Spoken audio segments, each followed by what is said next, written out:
ભરૂચના મન મૈત્રી સેવા ફાઉન્ડેશન દ્વારા બીમાર, અશક્ત, લાચાર અને નિસહાય ગાય માતાની નિઃશુલ્ક સારવાર કરવામાં આવી છે. ભરૂચના તપોવન સંકુલના રમતગમતના લીલી હરિયાળીવાળા મેદાનમાં આસપાસના વિસ્તારમાંથી ગૌ માલિકો પોતાની ગાયોને ઘાસચારા મળી રહે તે માટે ગાયો ચરાવવા માટે આવે છે. જેમાંથી એક ગાય માતાને પગમાં ઈજા થવા હોવાથી ચાલી શકાતું ન હોવાથી તે પોતાના માલિક સાથે ઘરે જઈ શકી ન હતી.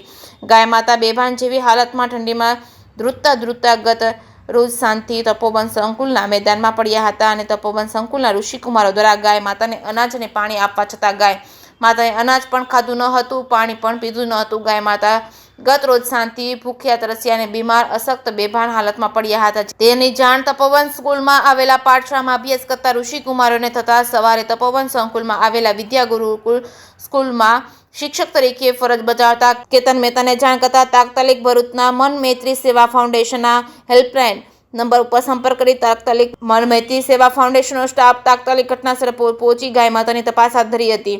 જે કેસની ગુજરાતી સાથે કેતન મહેતા, ભરૂચ. કેતન કુમાર મહેતા, ભરૂચના તપોવન સંકુલમાં આવેલી શ્રી વિદ્યા ગુરુકુલમ સ્કૂલમાં હું શિક્ષક તરીકે ફરજ બજાવું છું. અને આજે સવારે જ્યારે હું સ્કૂલના ટાઈમ મુજબ સ્કૂલે ગયો ત્યારે પાઠશાળાના ઋષિકુમારો દ્વારા મને જાણ કરવામાં આવી કે તપોવન સંકુલના મેદાનમાં ગતરોજ સાંજથી એક ગાય માતા બેભાન હાલતમાં પડેલા છે અને ઠંડીના કારણે ધ્રુજી રહ્યા છે. અને પાઠશાળાના ઋષિકુમારો દ્વારા ગતરોજ સાંજે અને આજ સવારે ગાય માતાને ખોરાક અને પાણી આપવા છતાં પણ ગાય માતાએ ખોરાક અને પાણી ગ્રહણ કર્યા ન હતા. જેથી મેં ગાય માતા પાસે તાત્કાલિક જઈને જોતા ગાય માતા બેભાન હાલતમાં પડેલા હતા અને ગાય માતા ઠંડીના કારણે ધ્રુજી રહ્યા હતા અને ગાય માતાને પગે ઈજા થઈ હોવાથી ગાય માતા ઊભા થઈ શકતા નહોતા અને ગાય માતાને કૂતરાઓએ ફાડી ખાધા હતા. જેથી મેં ભરૂચના મન મૈત્રી સેવા ફાઉન્ડેશન ટ્રસ્ટના હેલ્પલાઇન નંબર 7281009100 પર સંપર્ક કરતા મન મૈત્રી સેવા ફાઉન્ડેશનનો સ્ટાફ તાત્કાલિક ઘટના સ્થળે દોડી આવી અને ગાય માતાને તપાસ કરતાં જણાવ્યું હતું કે ગાય માતા લાંબા સમયથી ભૂખ્યા હોવાથી વધારે પડતો ખોરાક ખાઈ નાખવાના કારણે ગાય માતાને આપણો ચડ્યો છે અને ગાય માતાને પેટમાં ગેસ થઈ ગયો હોવાથી ગાય માતાનું પેટ ફૂલી ગયું છે અને ગાય માતાને પગે ઈજા થઈ હોવાથી ગાય માતા ઊભા થઈ શકતા નથી અને ગાય માતા ગતરોજ શાંતિ ભૂખ્યા અને તરસ્યા હોવાથી તે અશક્ત છે.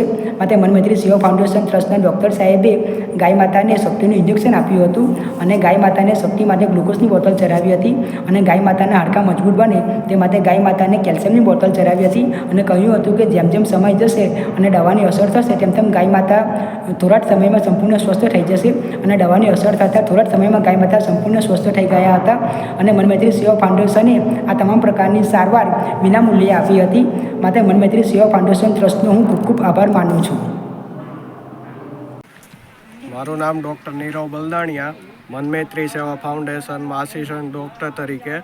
આજે સવારે અમને જે આ ગાય છે એની માટે કોલ આવેલો કે અહીંયા પડેલી છે, તો અમે તાત્કાલિક આવી અહીંયા અને એને ટ્રીટમેન્ટ કરી, બોટલ ને એવું ચડાવ્યું અને નિઃશુલ્ક સેવા છે અમારી. આ રીતે કોઈ પણ પશુ પક્ષી કે કોઈ પણ જાનવર માટે તમે અમારી હેલ્પલાઇન નંબર ઉપર કોલ કરી શકો છો ગમે ત્યારે. નિઃશુલ્ક સેવા છે અમારી અને હાલ આ ગાયને અમારી ટ્રીટમેન્ટ આપી છે અને હાલ અમારી નજર અંદર છે.